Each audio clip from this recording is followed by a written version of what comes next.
നിലമ്പൂർ തെരഞ്ഞെടുപ്പിന് ശേഷം ശശി തരൂരിന് ചിലതൊക്കെ പറയാനുണ്ട്, അത് പറയുക തന്നെ ചെയ്യും എന്ന് ഇന്ന് അദ്ദേഹം വ്യക്തമാക്കിയിരിക്കുകയാണ്. തെരഞ്ഞെടുപ്പ് ആയതുകൊണ്ട് പാർട്ടിയെ കൂടുതൽ പ്രതിസന്ധിയിലാക്കുന്നില്ല എന്നുള്ള ഇതും അദ്ദേഹം പറയുന്നുണ്ട്. ശശി തരൂർ പറയും. കോൺഗ്രസ്സുകാർക്ക് എന്താ പേടിയുണ്ടോ?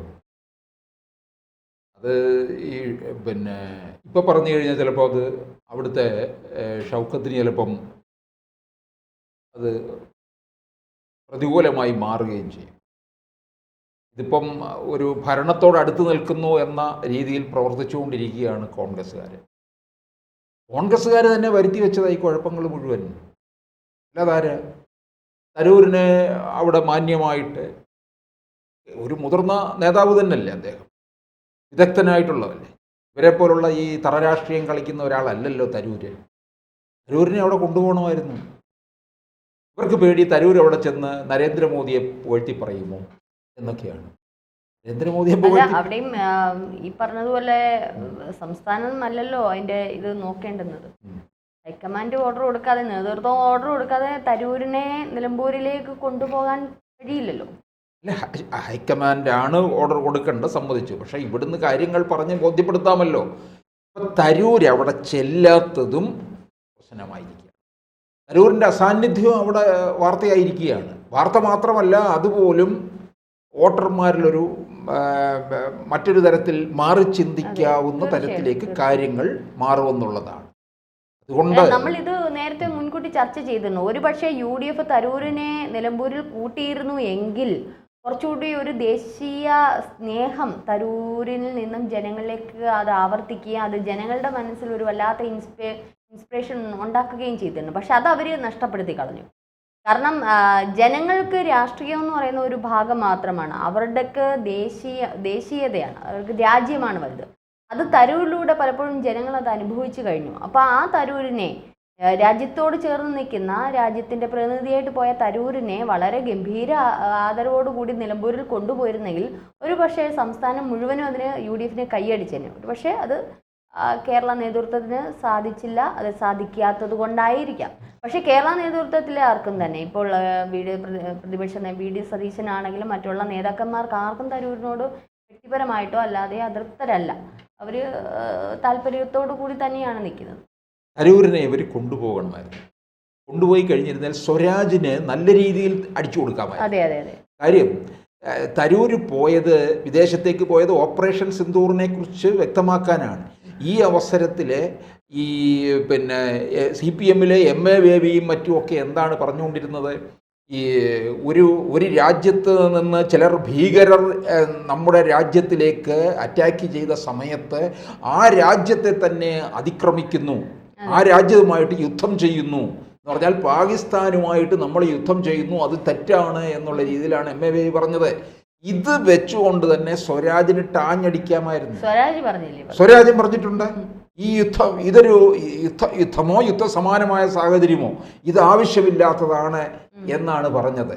അപ്പോൾ ഇവിടെ ഈ ഭീകരന്മാർ, പാകിസ്ഥാൻ വളർത്തിയ ഭീകരവാദികൾ ഇവിടെ കയറി എന്തും ചെയ്യട്ടെ, നമ്മളെ നിരപരാധികളായിട്ടുള്ളവരെ എല്ലാം കൊല്ലട്ടെ എന്നല്ലേ ആ പറഞ്ഞതിൻ്റെ സാരം. അത് ബോധ്യപ്പെടുത്തുമായിരുന്നു തരൂര്. അത് ഈ കോൺഗ്രസ്സുകാരന്മാർക്ക് അറിയത്തില്ല. കാരണം ഇപ്പം നമുക്കറിയാം, നിലമ്പൂരിൽ LDF അവരുടെ നേട്ടങ്ങളോ സംസ്ഥാനത്ത് ചെയ്തോ ഒന്നുമല്ല മുൻനിർത്തി വെച്ചത്. അവർ ഇറാൻ, ഇസ്രായേൽ, ഈ പറഞ്ഞോണം പാകിസ്ഥാൻ, ഇതൊക്കെ തമ്മിലുള്ള കാര്യങ്ങളാണ് അവിടെ കൂടുതലും ചർച്ചാ വിഷയമായത്. അവർ പ്രചരണം നടത്തി. കാരണം അവർക്ക് വേണ്ടിയിട്ട് പറയാൻ അവർക്കൊന്നുമില്ല. അതുകൊണ്ടാണ് ഇറാനിലും ഇസ്രായേലിലോട്ട് ഗാസയിലോട്ട് അവർ വിരൽ ചൂണ്ടിയത്. പക്ഷെ ആ ഒരു സന്ദർഭത്തിൽ, അവർ വിരൽ ചൂണ്ടിക്കൊണ്ടിരിക്കുന്ന സന്ദർഭത്തിൽ ശശി തരൂരിനെ ഇറക്കിയിരുന്നെങ്കിൽ ഒരുപക്ഷെ സാർ പറഞ്ഞതുപോലെ M സ്വരാജിന് മാത്രമല്ല LDFന് വലിയൊരു അടിയായിരുന്നു. നല്ല രീതിയിൽ അത് കോൺഗ്രസിന് മൈലേജ് കിട്ടുമായിരുന്നു. അതിവർ മനസ്സിലാക്കുന്നില്ല. കോൺഗ്രസിന് മൈലേജ് കിട്ടുന്ന നിരവധി കാര്യങ്ങൾ ശശി തരൂരിലൂടെ കോൺഗ്രസിന് ഉണ്ടാക്കിയെടുക്കാൻ കഴിയും. ശശി തരൂർ തിരുവനന്തപുരത്ത് 4 വട്ടമായിട്ട് വിജയിക്കുക, MP എന്നുള്ള രീതിയിൽ തിരുവനന്തപുരത്തിന് വികസനം അങ്ങ് ഒഴുക്കുകയോ ഒന്നും ചെയ്യുന്നില്ല. MP എന്നുള്ള രീതിയിൽ മണ്ഡലത്തിൽ ഞാൻ അദ്ദേഹത്തെ പരാജയപ്പെട്ട ഒരു MP എന്നുള്ള രീതിയിലേ ഞാൻ കാണുന്നുള്ളൂ. പക്ഷേ അദ്ദേഹത്തിൻ്റെ നയതന്ത്ര ബന്ധങ്ങളും നയതന്ത്രത്തെക്കുറിച്ചുള്ള കാര്യങ്ങളിലുള്ള അവഗാഹവും ഒക്കെ നമ്മൾ സമ്മതിച്ചു കൊടുത്തേ പറ്റുകയുള്ളൂ. അതുകൊണ്ടാണ് നരേന്ദ്രമോദി ചൂണ്ടി ഒരു സംഘത്തിൻ്റെ തലവനാക്കി വിദേശത്തേക്ക് വിട്ടത്. അല്ലാതെ ഇവിടുത്തെ കോൺഗ്രസ്സുകാർ രാഹുൽ ഗാന്ധി എന്തുകൊണ്ട് വിളിച്ച് കൊണ്ടുപോയില്ല?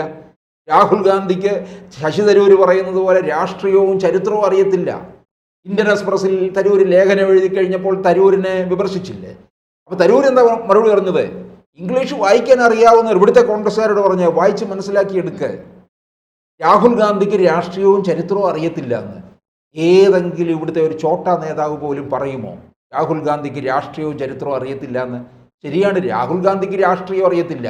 രാഹുൽ ഗാന്ധിക്ക് അറിയാവുന്ന പറയുന്ന രാഷ്ട്രീയം എന്ന് പറയുന്നത് തൻ്റെ അച്ഛനപ്പൂപ്പന്മാരെല്ലാം ഇന്ത്യയുടെ പ്രധാനമന്ത്രിയായിരുന്നു. തൻ്റെ പിന്നെ അമ്മൂമ്മ ഇവിടെ രാജ്യത്ത് അടിയന്തരാവസ്ഥ പ്രഖ്യാപിച്ചു. 18 മാസക്കാലം രാജ്യത്തെ മുഴുവൻ ഇല്ലാതാക്കി. അതിൻ്റെ 50-ാം വാർഷികത്തിലേക്ക് വരികയാണ്. അല്ലെങ്കിൽ തൻ്റെ പിന്നെ അപ്പൂപ്പൻ പിന്നെ ഇന്ത്യയുടെ പ്രധാനമന്ത്രിയായിരുന്നു. ഇപ്പോഴും കോൺഗ്രസ് എന്ന് പറഞ്ഞാൽ നെഹ്റു കുടുംബമാണ്. ഇതൊക്കെ മാത്രമേ രാഹുൽ ഗാന്ധിക്ക് അറിയാവുന്ന രാഷ്ട്രീയമുള്ളൂ. ചരിത്രവും ഇതുപോലെ രാഹുൽ ഗാന്ധിക്ക് അറിയത്തുള്ളൂ. ഇങ്ങനെ വിളിച്ചു പറയാൻ തരൂരിനല്ലാതെ വേറെ ആർക്ക് കഴിയും?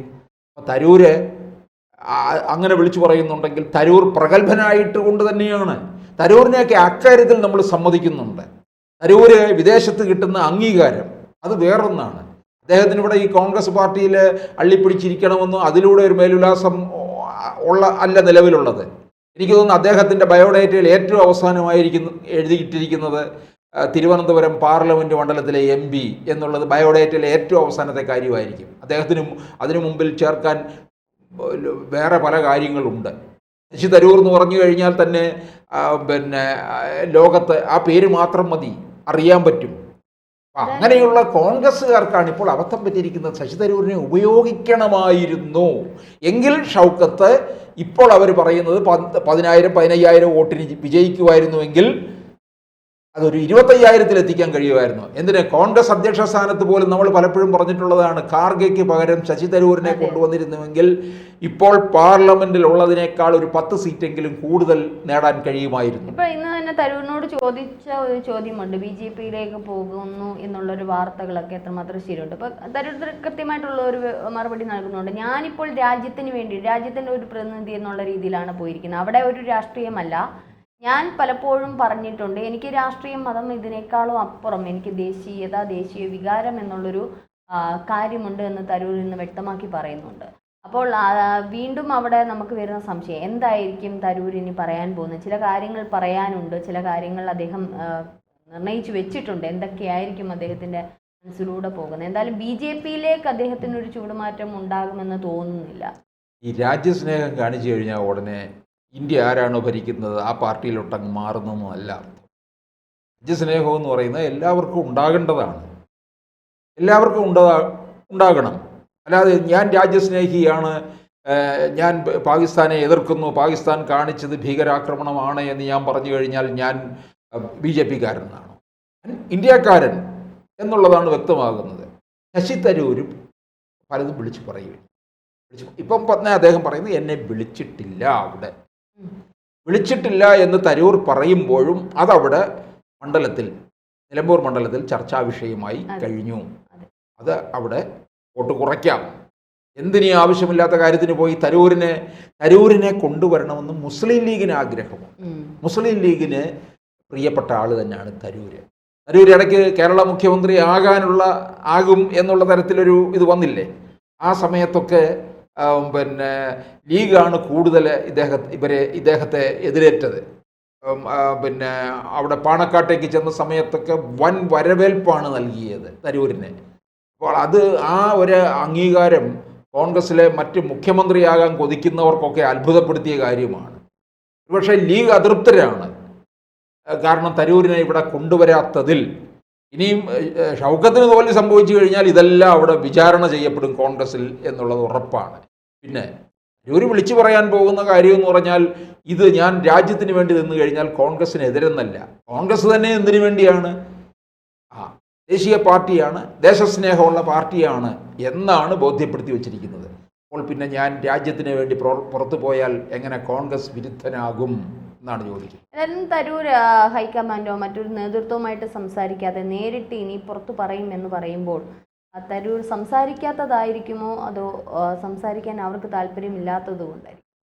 അല്ല, തരൂരിനെ സംബന്ധിച്ചിടത്തോളം അങ്ങനെ തരൂര് സംസാരിക്കും, പറയാനുള്ള കാര്യങ്ങൾ പറയും. അദ്ദേഹം അതാ പറഞ്ഞേ, പുറത്ത് പറയുന്നതിനേക്കാളും ഒരു നേതൃത്വ നിരയിൽ അല്ലെങ്കിൽ ഹൈക്കമാൻഡുമായിട്ട് കൂടിയാലോചിച്ച് അദ്ദേഹം ചെയ്തിട്ടുള്ള എന്താണ്, അല്ലെ അവരുടെ പരസ്പരമുള്ള വിരുദ്ധമായിട്ടുള്ള അഭിപ്രായങ്ങൾ സംസാരിച്ച് പാകപ്പെടുന്നതിന് പകരം പബ്ലിക്കായിട്ട് പറയുന്നതിനോട് യോജിക്കുന്നു. ഹൈക്കമാൻഡ് ആയിട്ടൊന്നും തരൂരൊന്നും ഇനിയൊന്നും വലിയ കൂടിക്കാഴ്ചയൊന്നും നടത്താനൊന്നും പോകുന്നില്ല.